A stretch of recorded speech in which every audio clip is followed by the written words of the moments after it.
Bueno, un pequeño agregadito de esto, si nos referimos a los... ¿Por qué estos evangelios apócrifos son interesantes? Porque han complementado muchas cosas que en los evangelios canónicos no aparecen. Y muchas de estas complementaciones han sido de alguna manera incorporadas al cuerpo de creencias y de prácticas de la religión cristiana, y muchos han sido base de desarrollos pictóricos, por ejemplo, y por lo tanto son interesantes retomarlos.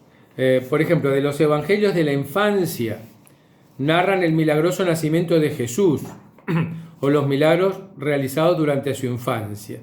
Algunos son muy populares y se tradujeron a varias lenguas. El más conocido es el protoevangelio de Santiago, que cuenta el nacimiento milagroso de la Virgen. Y acá nosotros, por este evangelio apócrifo, nosotros conocemos las vicisitudes del nacimiento de la Virgen y sabemos que sus padres son Joaquín y Ana, por ejemplo, cosa que aparece en este evangelio, ¿verdad? Es el evangelio apócrifo ortodoxo más antiguo, que se conserva íntegro y que más ha influido en las narraciones sobre la vida de María y de la infancia de Cristo. Fue realizado por un desconocido que lo firmó y lo atribuyó a Santiago el Menor, con el fin de que alcanzara popularidad y prestigio. Parece haber sido escrito en diferentes etapas, la primera de las cuales es alrededor del 160 y su redacción final, tal como la conocemos ahora, es aproximadamente del siglo IV. Este protoevangelio de Santiago pretende, ante todo, proteger la virginidad perpetua de María, que se vería amenazada en el segundo siglo por el ataque de los paganos y de algunas sectas judaicas. El autor, al parecer, sería un cristiano helenista de Egipto o del Asia Menor, que se propuso tejer una narración novelada y sensacionalista de la vida de María, con un fin más bien apologético que histórico. A pesar de todo, este escrito tuvo una fuerte influencia entre los escritores y oradores de los primeros siglos e impactó fuertemente la teología y la vida litúrgica de la Iglesia.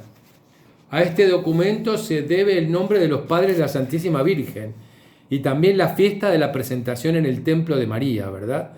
Uno de los problemas con que se enfrenta hoy la teología es el hecho de que por siglos este escrito llegó a considerarse como histórico, llegando a darle credibilidad a muchas de las escenas que en ella se relatan y que no pueden ser sino producto de un amor desmedido por la Madre de Dios y que en nada pudieran estar referidas a la realidad vivida por la Santísima Virgen. En este escrito, que como decimos pretende defender la virginidad perpetua de María, que se vería empañada incluso por algunos testimonios de la Sagrada Escritura, como es el hecho de que se consigna que la purificación de María, la mención de los hermanos de Jesús, ¿verdad? Se propuso historias fantásticas en las cuales se hace ver a la Virgen como una persona que era alimentada por los ángeles, viviendo en una especie de monasterio en donde sus pies no tocaban el suelo al caminar. En su afán de proteger la virginidad, el autor del protoevangelio presenta a José como un viejito viudo, el cual habría ya tenido familia con su primera esposa y a quien se le encarga la custodia de María. Tanto el nacimiento de Jesús como su infancia es narrada de manera novelesca y rodeada de un sinnúmero de milagros. Este escrito, pues, sirvió para enriquecer la liturgia, pero dado su carácter y su finalidad, ha creado confusión en muchos círculos teológicos, por lo que hoy por hoy se ve con mucha cautela y sobre todo se distinguen en él su estilo, su género y sentido literario, con el fin de no tener como histórico lo que no lo es, ¿verdad? O sea que estos evangelios han sembrado muchas dudas después, ¿verdad? Pero de estos evangelios tomamos, por ejemplo, los episodios de la parada en Belén, camino al censo. Recogemos la aparición de los Reyes Magos con sus nombres, que aparecen en estos escritos y no aparecen en los otros escritos, ¿verdad? O sea que son bastante interesantes en cuanto a en cuanto a la riqueza de elementos que agregan al conocimiento del cristianismo. Y nosotros podríamos abundar en algunos otros, pero no es el interés analizar los evangelios apócrifos básicamente. Nos vamos a referir la semana que viene un poquito a los evangelios gnósticos, que tienen algo de interesante, y por lo tanto a partir de ahí dejaremos de lado los escritos donde se recogen las enseñanzas de Jesús. Como vemos, el panorama, en vez de aclararse, sigue confundiéndose. Si ya era oscura la aparición y el papel que juega Juan el Bautista, si a eso también se aclara la inmensa cantidad de ambigüedades o de dudas que surgen de la consideración de el Jesús histórico, que prácticamente no aparece. Si nosotros a eso le agregamos esta divergencia de elementos que nos plantea el rico panorama de los evangelios, de estos escritos que tratan de recomponer la vida de Jesús, las condiciones de su pasión y muerte y su resurrección y las enseñanzas transmitidas a los apóstoles. Bueno, todo esto, como ven, es un terreno muy poco firme, es un tembladeral, que obviamente solamente puede ser salvado a través de la fe, ¿verdad? A través de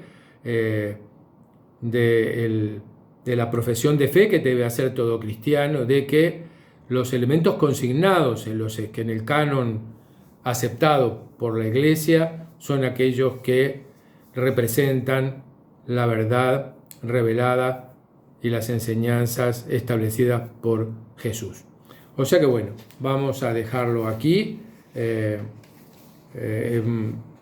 Supongo que es bastante confuso todo esto. A mí no me es fácil armarlo tampoco porque hay materiales de diversos tipos.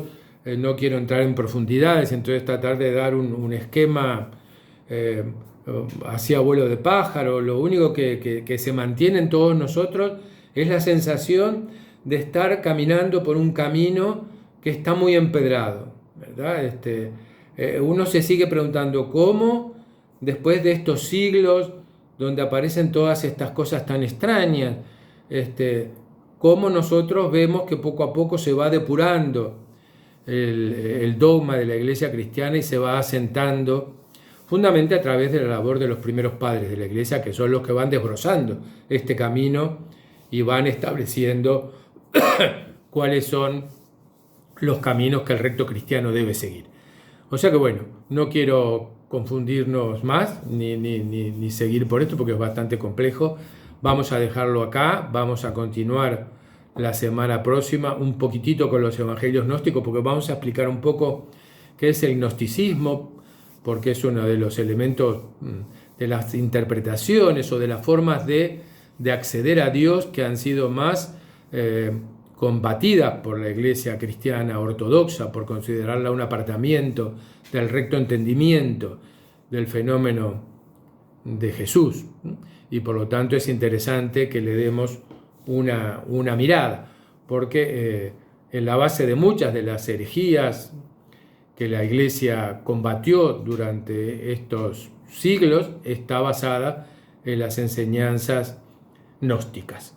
Bueno, muy bien, sigan cuidándose mucho, ahora cuídense también del cambio de temperatura, los que puedan, porque están en fecha, vacúnense contra la gripe, recuerden que ya empezó a salir el calendario para la vacunación de la gripe y bueno, este año es un intento desesperado por aumentar nuestra inmunidad y por tratar de navegar de la mejor manera posible por este mar proceloso de la salud que nos presenta el año 2021. Bueno, que pasen muy lindo. Los quiero mucho y los extraño de no poder verlos. Bueno, esperemos que pronto nos podamos ver. Hasta luego. Nos vemos el martes que viene.